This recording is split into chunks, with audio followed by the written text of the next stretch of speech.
Welcome to IBR NOW. This is Krishna. 70 కార్యక్రమానికి స్వాగతం.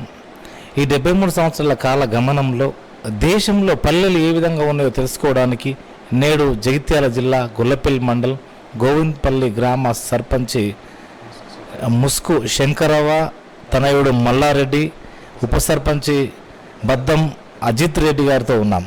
So ఈ యొక్క గ్రామం యొక్క ప్రాముఖ్యత, గ్రామానికి ఏవైతే వనరులు కావాల్సిన అవసరం ఉందో, ఈ గ్రామానికి ఈ పేరు ఎలా వచ్చిందో వారిని అడిగి వారి మాటల్లోనే తెలుసుకునే ప్రయత్నం చేద్దాం. సార్ నమస్కారం అండి. సార్ నమస్కారం. అమ్మ నమస్కారం. అమ్మ, ముందుగా మీరు సర్పంచ్ అయ్యారు కదా, సో సర్పంచ్ ఎలా ఉంది? మంచిగానే ఉంది. నీకు సర్పంచ్గా చాలా సంతోషంగా ఉందా? సంతోషంగా ఉంది. సంతోషంగా ఉంది. ఓకే, ఇప్పుడు మరి ఈ సర్పంచ్ అయితే ఎవరెవరకు ఏం చేద్దాం అనుకుంటున్నావు? ఎవరెవరికంటే అందరికీ చేస్తాం, అందరికి మంచిగా చేస్తాం. ఎప్పుడన్నా అసలు నువ్వు సర్పంచ్ అవుతావు నువ్వు అనుకున్నావా అంటే ఈ వయసులో? ఏం చేయాలంటే నాకు వచ్చింది. అంటే నీకు వచ్చినట్టు మీ కొడుకు చేసింది కదా నీకు? నా కొడుకుదే అంటే నన్ను మాట్లాడండి. సో ఇప్పుడు మీకు సర్పంచ్ ట్రైనింగ్ ఇచ్చారు కదా, ఆ ట్రైనింగ్లో వాళ్ళు ఏం చెప్పారు మీకు? ఏం చెప్తున్నారు అవన్నీ మంచిగా ఉన్నాయా? అన్ని చెప్పారు. అయ్యో, ఇప్పుడు ఏది ఊరంతా శుభ్రంగా ఉంచాలని కూడా మీరు చెప్పారు కదా, అంతే కదా? ఓకే, అంటే ఈ ఊరిని దాదాపు ఈ గ్రామంలో సమస్యల పట్ల మీ కొడుకు నీకు పూర్తిగా సహకరిస్తున్నాడా? ఆయనే కదా ఎప్పటికి తిరిగేది, అంతేనా? ఆయనే. ఓకే, సో మీది సంపన్న కుటుంబం అనుకోవచ్చా, మధ్యతరగతి కుటుంబమా? మాది ఒకటే కుటుంబం, సంపాదన కుటుంబమే అనుకోవచ్చు, అంతేనా? అంటే ఏది అందరు మీరు ఉమ్మడిగానే ఉంటుంటారు, అంతేనా? ఉమ్మడిగానే ఉంటాను. ఉమ్మడి కుటుంబమే. ఓకే, మీ కొడుకు ఎప్పటి నుంచి రాజకీయాల్లో ఉన్నాడు? మా కొడుకు మంచిగానే వాళ్ళకి సర్పంచానం చేసిండు, ఉప సర్పంచానం చేసిండు, 6 నెంబర్ గెలిచిండు. ఇక గెలవక ముందుగా ఊరుకు సప్లై చేస్తాడు, అంతేనా? అంటే ఎప్పటికీ తను కూడా ఊళ్ళో ఉంటాడు కాబట్టి మీకు, అంటే మీ కొడుకు ద్వారా మీకు ఇప్పుడు సర్పంచ్ పదవి వచ్చింది అనుకోవచ్చా? నా కొడుకుదే అంటే నా కొడుకు మంచి స్థానం చూసి నాకు సర్పంచ్ స్థానం వచ్చింది. ఓకే, ఇక్కడ మరి అందరికి ఇల్లు కట్టించి ఏర్పాటు ఏమన్నా చేసే అవకాశం ఉందనుకోవచ్చా? మరి చేస్తాం, ఎందుకు చేస్తాం. ఓకే, మీ యొక్క తనయుని అడిగి కొంత నేను మాట్లాడతాను. సార్, ఎలాంటి సమయాల్లో కొంత సూచన సలహాలు అంటే ఇవ్వవలసిన అవసరం ఉంటుంది, అంటే పూర్తిగా వాళ్ళు ఏది బయటికి వెళ్ళలేదు కాబట్టి ఎలా ఏ సమస్యల పట్ల ఎలా స్పందించాలన్నది కూడా ఏమన్నా మీరు అప్పుడప్పుడు సూచనలు సలహాలు ఇస్తుంటారా? సూచన అంటే ఇక మనం గ్రామంలో మేము కూర్చుండి గ్రామ కార్యదర్శితో అందరూ గ్రామ సభ అయినప్పుడు మేమందరం ఐకమత్యంగా వార్డు మెంబర్లం కానీ మేము కానీ అందరూ సహకారంతో మేము ముందుకు వెళ్తున్నాం. ఇప్పటికి అంటే ఒక ఓట్లప్పుడు మాత్రమే కొంత రాజకీయం ఉంటుంది, కానీ ఆ తర్వాత అందరూ కలిసిమెలిసి ఉండే అవకాశం ఉందనుకోవచ్చేదా? ఒక ఓట్లప్పుడు తప్ప తెల్లారితే మళ్ళీ అంతా అన్నదమ్ములకు బాయ్ లెక్కన కలిసి ఉంటాం మేము. ఓకే, ఎన్ని ఓట్ల మెజార్టీతో మీరు గెలిచారు? మేము 14 ఓట్ల మెజార్టీతో గెలిచాం. అంటే గట్టిపోటీ అటు గట్టిపోటీ. సరే, ఇక్కడ ఈ గ్రామంలో కుటుంబాలన్నీ ఓటర్స్ ఎంత, ఇక్కడ జనాభా ఎంత? ఇక్కడ ఓటర్సు 1045, 350 ఇల్లు. ఓటర్స్ ఎంత మంది ఉంటారు? 1400 చిల్లర. 1400 ఉంటారు. జనాభా ఎంత ఉంటారు? జనాలు 1400 చిల్లర, ఓటర్స్ 1000 చిల్లర. సో ఇక్కడ ఈ 350 ఇళ్ళకి గాను డబుల్ బెడ్రూమ్ ఎంతమందికి అవసరం పడే అవకాశం ఉందనుకోవచ్చు? మీరు ఇవరకు ఏమైనా లిస్ట్ తీసుకున్నారా? ఇదివరకు లిస్టు అంటే మనకు ఇదివరకు మినిస్టర్ గారు తీసుకొచ్చే ముందు మేము అందరికీ దాదాపు ఒక 10% అవకాశం కావాలి. 10% అంటే ఒక 40 నుంచి ఒక 55 సరిపోతాయి అనుకోవచ్చా? 70 ఇళ్ళు అయితే సరిపోతాయి మా ఊరు. అంటే ఏంది, శంకరవ సర్పంచ్గా ఉన్నప్పుడు ఒక 60-70 ఇళ్ళు కట్టించారు అనుకునే పేరు దక్కించుకునే అవకాశం ఉందనుకోవచ్చు మీరు? ఉందనుకోవచ్చు. బాగా కష్టపడతాం. మొత్తం మీద మీ గ్రామానికి అభివృద్ధి క్రమంలో కావాలనికైతే పూర్తిగా మీరు ఒక సహకారాలు ఉంటాయి అనుకోవచ్చా? ఉంటాయి, దాదాపు అందరి. ఇక్కడ మొత్తం మీ ఒక భూభాగం ఎంత ఉంటుంది భూభాగం ఎకరాలలో? అంటే మొత్తం ఊరు విషయంగా అంటే ఒక 700 ఎకరాల దాకా ఉంటుంది. అంటే తలో ఎకరం 2 ఎకరాలు అనుకోవచ్చు మరి? లేదు, ఒక 10% మందికి లేదు. మరి వాళ్ళకు 3 ఎకరాల భూమి వర్తించినట్టు చేస్తారా ఏమన్నా? చేస్తుంటే ప్రభుత్వం ఇస్తే మనం సాధ్యమంతా తీసుకెళ్తాం. అంటే ప్రభుత్వం ఏమంటుందంటే 6 లక్షలకు మీరు కొనివ్వండి అంటుంది, కానీ ఆ 6 లక్షలకు ఇక్కడ ఎక్కడన్నా ఎకరం వచ్చే అవకాశం ఉందా? లేదు కదా. లేదు 6 లక్షలకు ఎకరం దొరకదు. సో దొరకదు కాబట్టి కొద్దిగా కష్టంగా అనుకోవచ్చు ఇక్కడ. కష్టం 6 లక్షలకు ఎకరం. 3 ఎకరాల పథకము ఇక్కడ అయితే వర్తించడానికి అవకాశం ఏం లేదనుకోవచ్చు. ఇప్పటికైతే ఏం రాలేదు. ఏమన్నా గవర్నమెంట్ భూమి లేదు ఇక్కడ? గవర్నమెంట్ భూమి అనేది బాగాలేదు. ఓకే, ఇక్కడ మీకు రైతు బంధు అందరికి అందుతుందా? ఇక్కడ మీ భూ సమస్యలు ఎట్లా ఉన్నాయి ఇక్కడ?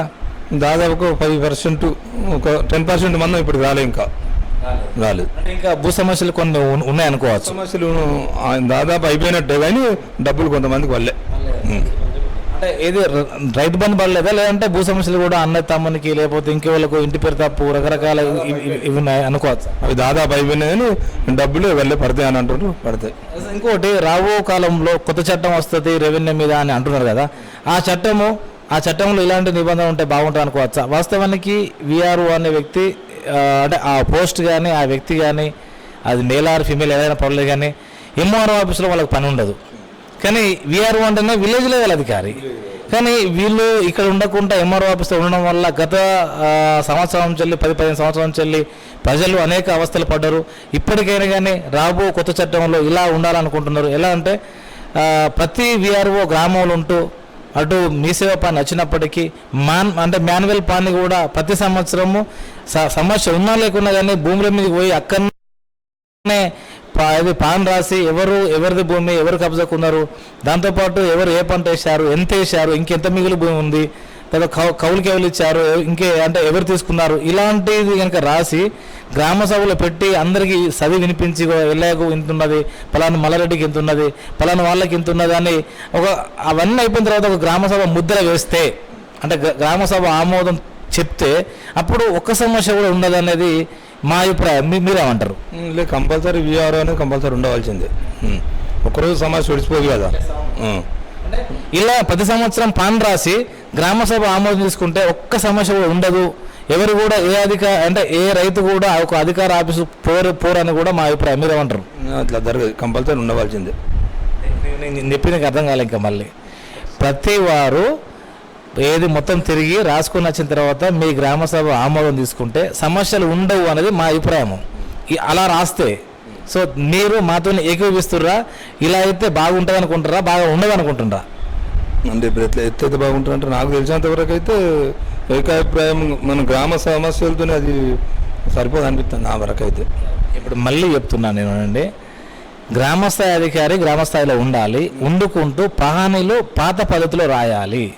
పాత పద్ధతులు అంటే ప్రతి సర్వే నెంబర్ మీకు సమస్య ఉందా లేదని కాదు, 1వ నెంబర్ నుంచి మొదలు పెడితే చివరి నెంబర్ దాకా ప్రతి సంవత్సరం పోయి అక్కడనే రాసి ఎవరు ఏ పంట వేశారు, ఎంత వేశారు, ఇవన్నీ డీటెయిల్స్ రాసిన తర్వాత గ్రామ సభలో పలాని శంకరరావుకు 3 ఎకరాల భూమి ఉన్నది, ఈ పంట అంటే ఏదో ఆమె మక్క పంట వేసింది, పలాని మల్లారెడ్డికి ఇంత భూమి ఉన్నది, పలాని అజిత్ రెడ్డికి ఇంత భూమి ఉన్నది అని అందరి పేర్లు చదివితే ఒక సమస్య ఉండదు అనేది మా అభిప్రాయం. మీరు ఏమంటారు అంటున్నా?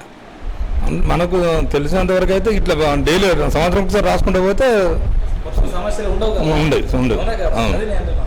సో ఒక సమస్య కూడా అంటే ఒక్కళ్ళు కూడా ఇట్లా రాసుకుంటూ పోయి ప్రతి సంవత్సరం మళ్ళీ గ్రామ సభ ఆమోద ముద్ర వేయాలి.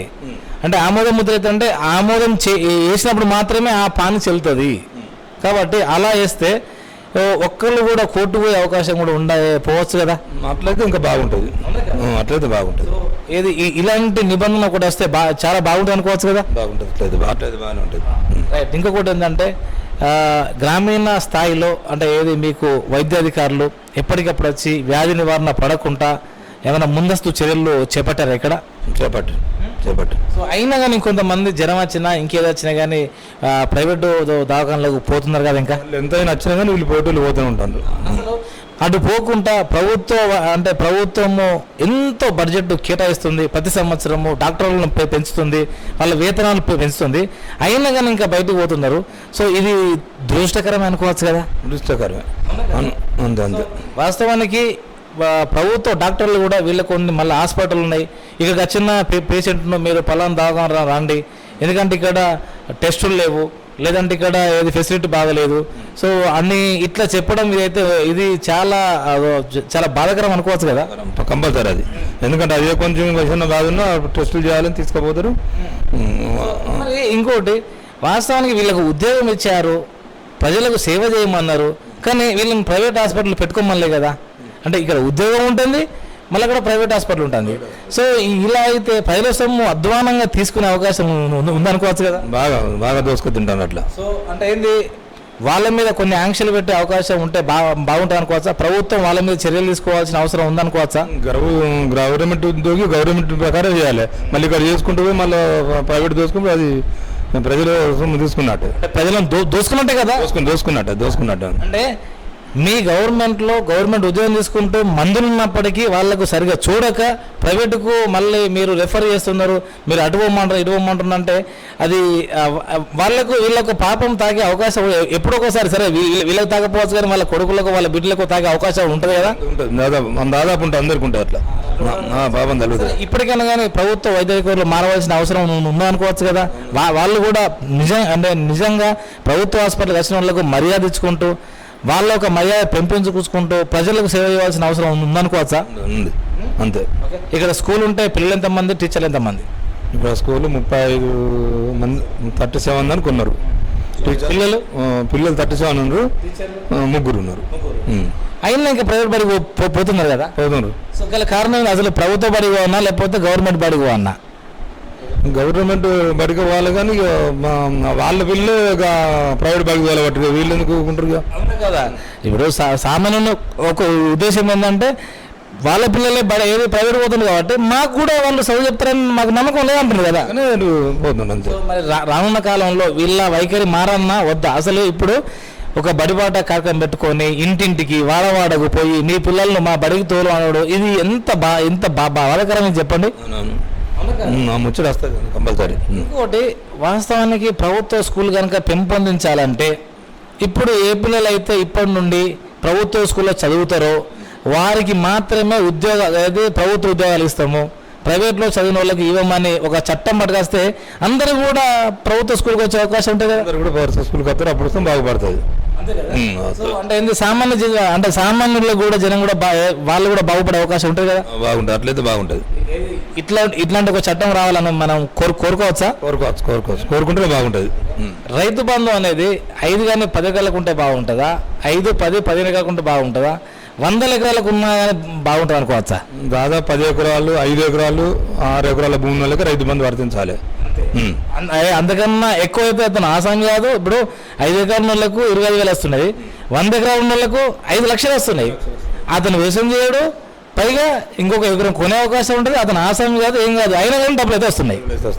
అట్లా ఇటు రైతు బంధు తీసుకుంటే మళ్ళీ కౌలు పైసలు తీసుకుంటారు. సో ఇది చాలా దురదృష్టకరం కదా. దురదృష్టకరం.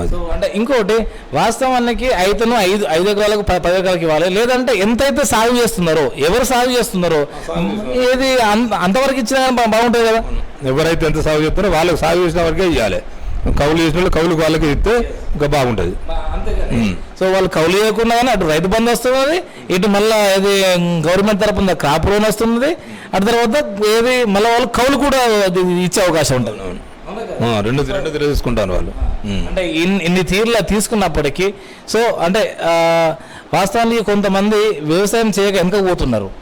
సో నిజంగా రైతులకు కనుక 5 కానీ 10 ఎకరాలకు కనుక రైతు బంధు ఇచ్చి లేదంటే ఎంత సాగు చేస్తున్నా అంతకిస్తే వ్యవసాయం చేసే వాళ్ళు కూడా పెరుగుతారు కదా, ఇంకా ముందుకెళ్తారు. ఇంకా ఎందుకంటే వీళ్ళకు ఎకరానికి 5,000 సరికి వీళ్ళు కౌలు కూడా నువ్వు చేతి లేకపోతే లేదు మాకు గవర్నమెంట్ నుంచి వస్తుంది కదా అని వాళ్ళు కూడా అంటే వాళ్ళకు నచ్చుతున్నా ఇస్తుండ్రు, లేకపోతే మాత్రం కౌలుకి ఇస్తలేరు.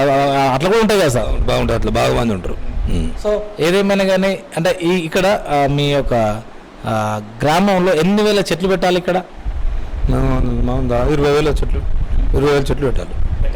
సో అంటే మొత్తం అయిపోయినాయి, అయిపోయే వరకు మొత్తం పెట్టేసినాం మేము. వాటిని కాపాడే బాధ్యత కూడా మీదే కదా. సర్పంచ్ కానీ పాలకవర్గం కానీ అంటే ప్రజలు అందరిది అనుకోండి, అందరిది కాపాడినాం. ఇప్పుడు బాగున్నాయి మా ఊరైతే. మీకు ఫీల్డ్ అసిస్టెంట్ 100 రోజుల పనులు ఇక్కడ చేపిస్తాను. ఇక్కడ మీ రేషన్ కార్డు ప్రకారం అందరికి రైస్ అంటే అందరికి పంపిణీ అవుతుందా? అవుతుంది. అయితే అంత ఎలాంటి అవకతవకలు ఏం లేవు కదా? ఏం లేవు, ఇక్కడైతే ఏం లేవు. ఇక్కడ ఏమన్నా అంటే మీ యొక్క గ్రామం నుంచి వెళ్ళి అంటే ఏమన్నా వలసలు పోయిన వాళ్ళు ఉన్నారు ఇక్కడ? పోయినరు దాదాపు 20% పోయినరు. 10%, 15% అయితే పక్క పోయినరు. అంటే తెలంగాణ వచ్చిన తర్వాత వలసలు ఆగుతాయి అన్నారు కదా, అయినా కానీ ఇంకా ఆగలేదు కదా? ఆగలేదు.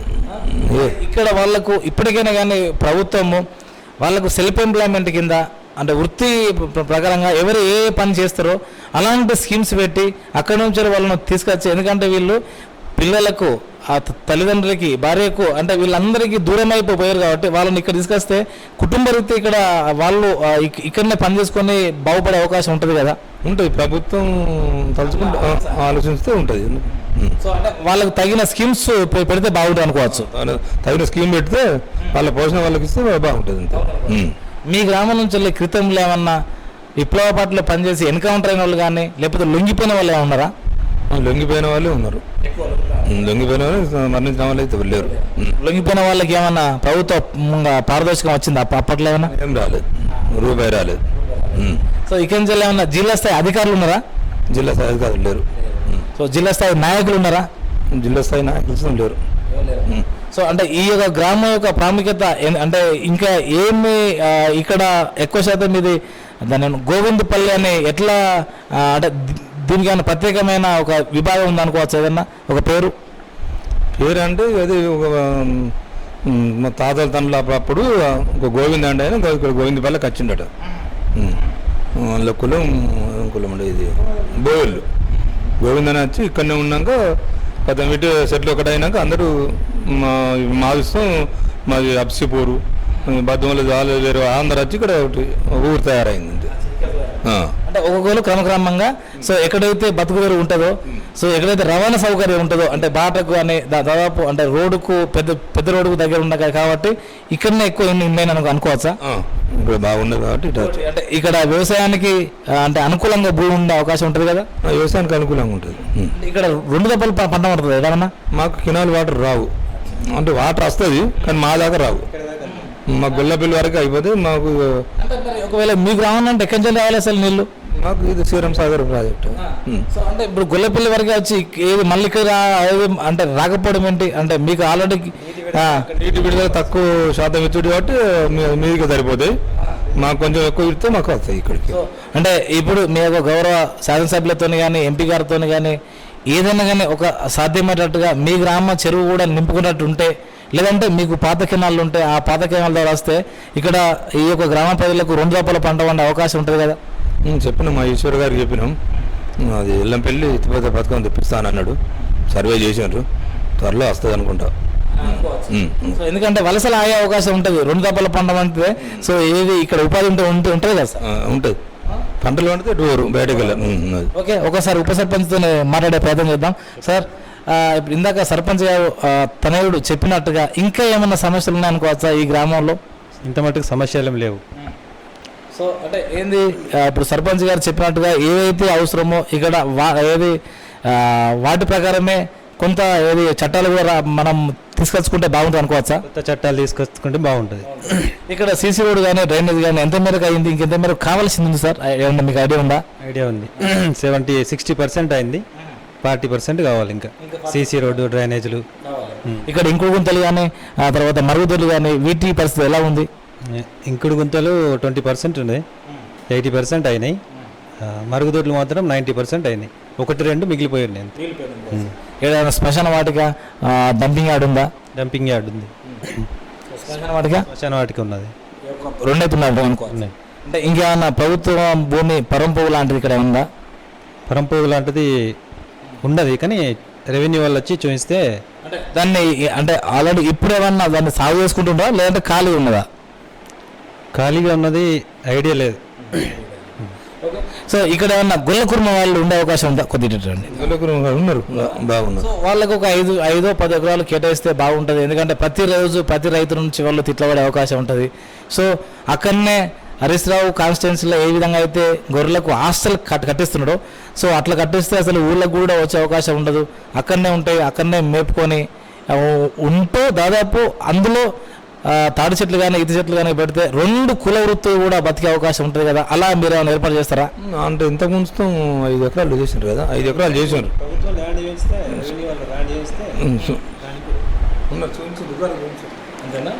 సో అంటే ఇప్పుడు మళ్ళీ కూడా చూపించవలసిన అవసరం ఉందనుకోవచ్చు అన్న? చూడాల్సిన అవసరం ఉంది. సో అలా అయితే ఆ గొర్రెలు రాకపోతే, ఊళ్ళో కనుక రాకపోతే వ్యాధులు కూడా తక్కువ అవకాశం ఉంటుంది. గొర్రెలతో కూడా కొంత ఏది ఆ రొచ్చు కానీ ఏది వర్షం పడ్డప్పుడు కానీ రకరకాల వ్యాధులతో కూడా మనం హాస్పిటల్ పాలవుతున్నాం కదా. అవును, అట్లా చేస్తే బాగుంటుంది అనుకోవచ్చు కదా? అనుకోవచ్చు. బయట ఉంటే బాగుంటాయి, అవి బాగుంటాయి, మనం జన్మస్థం బాగుంటాయి. సో ఎప్పటి నుంచి మీరు రాయకల్లి ఉన్నారు? నేను దాదాపు 20 సంవత్సరాలు అవుతాను. ఏ పదవి మీరు ఇప్పటి వరకు అనుభవించారు? నేను సింగిల్ విండో డైరెక్టర్ చేసిన, వార్డ్ నెంబర్ చేసిన, పోయినసారి ఉప సర్పంచ్, ఇప్పుడు అమ్మ సర్పంచ్.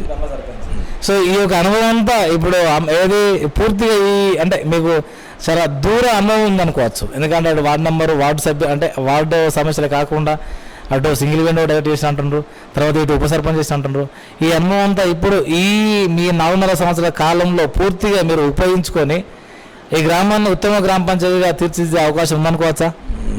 99%, 100% చేస్తా అట్లా. మీ యొక్క ఎమ్మెల్యే ఎవరు, మీ యొక్క ఎంపీ ఎవరు? మా ఎమ్మెల్యే, మా మినిస్టర్, మంత్రి. మంత్రి అంటే ఈశ్వరు. మీ యొక్క ఎంపీ గారు ఎవరు? మా ఎంపీ గారు వెంకటేష్. ఓకే, సో వాళ్ళ సహాయ సహకారాలు పూర్తిగా మీకు ఉంటాయి అనుకోవచ్చా? ఉంటాయి. ఎందుకంటే ఏది మీకు అదృష్టవశాత్తు మంత్రి కూడా ఇక్కడ నియోజకవర్గం కాబట్టి పూర్తిగా మీ యొక్క గ్రామం పైన ఏది మరో కన్నా ఎక్కువ చూపించే అవకాశం ఉంటుంది అనుకోవచ్చు కదా? ఉంటుంది. మా ఆయన దృష్టి బాగానే ఉంటుంది. సో మొన్న బతుకమ్మ సీరియళ్ళు అంటే దాదాపు పంచుడు అయిపోయినాయి అనుకోవచ్చా? అంటే దాదాపు అంటే ఇంకొక కొన్ని తక్కువ వచ్చినాయి, అవి ఇస్తాం ఇవాళ రేపు వచ్చినట్టు పంపించేసినాం. ఇంకొన్ని రావాలి, వాళ్ళు వస్తాయి కావచ్చు, వాళ్ళు వస్తే రేపు పనిచేస్తాం. అవి వచ్చుతూనే పంచే అవకాశం ఉందనుకోవచ్చు?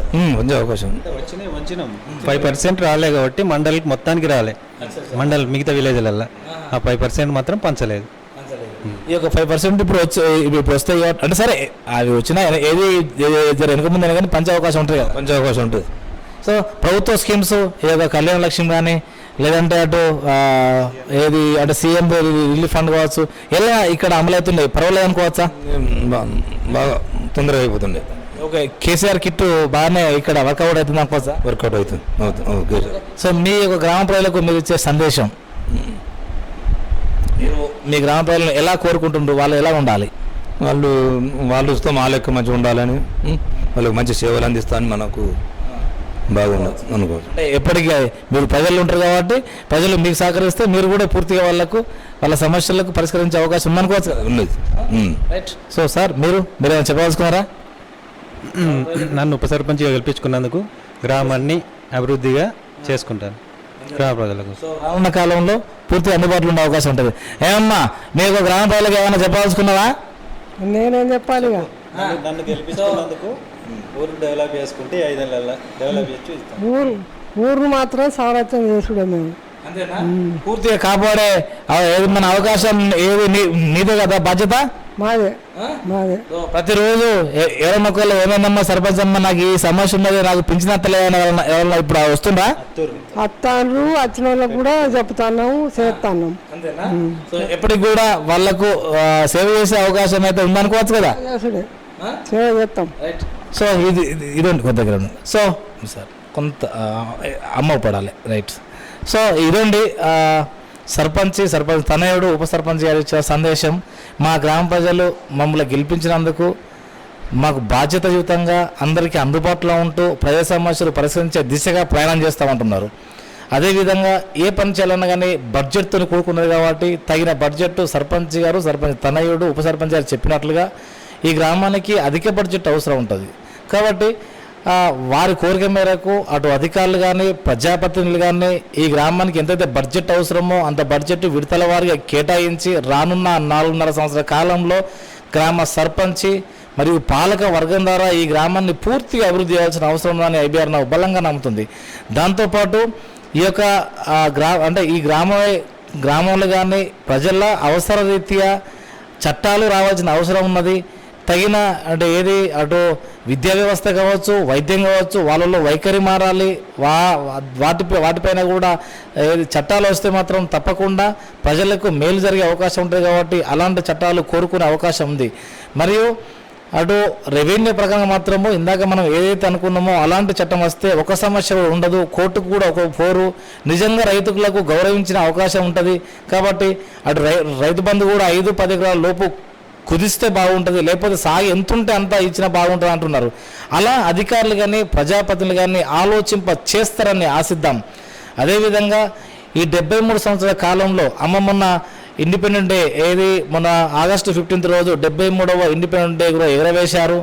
అంటే ఈ దేశానికి 73 సంవత్సరాలు వచ్చినప్పటికీ ఇంకా కూడా భారతదేశము అభివృద్ధి చెందుతున్న దేశమే. అంటే ఒక దేశం అభివృద్ధి చెందాలంటే 15, 20, 25, 30 లాస్ట్ 40 సంవత్సరాలు పడుతుంది. కానీ ఇక్కడ ఈ భారతదేశంలో అభివృద్ధి కాకపోవడానికి అనేక కారణాలు ఉన్నాయి. సరే అవన్నీ వదిలిపెడితే ఇప్పటికైనా కానీ సో మా ఏది సర్వేని పట్టుకొని కానీ లేదంటే ఇంకా ఇతర సర్వేలను పట్టుకొని ఒక్కొక్క గ్రామానికి ఎంతైతే అవసరమో అంత ప్రతిదీ కూడా ప్రభుత్వం కేటాయించినట్లయితే అది తొందరగా డెవలప్ కాకుండా గ్రామీణ ప్రాంతంలో ఉపాధి కూడా కల్పించిన వాళ్ళు అవుతారు. కాబట్టి తెలంగాణ వచ్చిన తర్వాత వలసలు అవుతున్నాయి, అయినా కానీ వలసలు ఆగలేదు. కాబట్టి ఆ వలసలను రిటర్న్ తీసుకొచ్చి ఇక్కడ వాళ్ళకు ఉపాధి కల్పించవలసిన అవసరం ఉన్నది. ఆ విధంగా అధికారులు ప్రజాప్రతినిధులు ఇది ఆచరిస్తారని ఆశిద్దాం. Thank you sir. నమస్కారం అమ్మ. నమస్కారం. థ్యాంక్ యూ అమ్మ. ఓకే, సంతోష్.